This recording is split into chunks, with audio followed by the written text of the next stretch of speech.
Blackstone Audio presents The Blood of Alexander by Tom Wilde.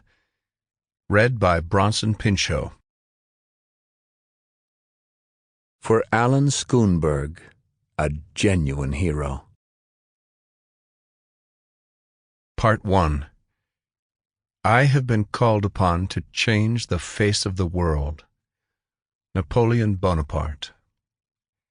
Chapter 1. Bamiyan, Afghanistan. I'd spent the day in the place where the gods used to abide, staring for hours at one of the enormous, empty stone cradles where, nearly 2,000 years ago, men carved the gigantic likeness of the Buddha out of the living rock. For hundreds of years, travelers along the Silk Road would come and see and be amazed. No one knows how long it took to create the magnificent images of the light of the universe, but it took only minutes for men to destroy them.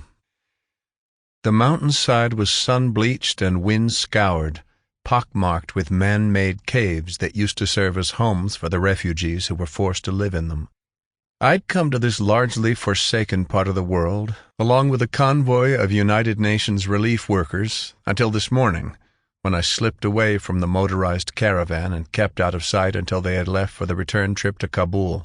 The local men and women paid me no attention as they went about the business of scratching out a living, save for the times they would keep their curious children, whose robes and clothes provided the only flecks of color against the time-worn landscape, from looking too long at the stranger near their village. I stayed until nightfall near the place where a half-blind mullah and his illiterate henchmen had used tank shells and explosives to destroy a sacred and ancient marvel, all because they believed their God would have wanted it that way. At the time it was the best place I could be.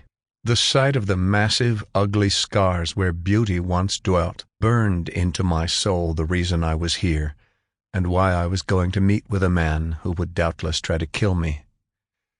When the moon crested the surrounding mountains and washed the desolate outskirts of Bamiyan in silver and sepia, I made my way to the lonely rendezvous point, wondering if I was going to freeze to death before I made my appointment.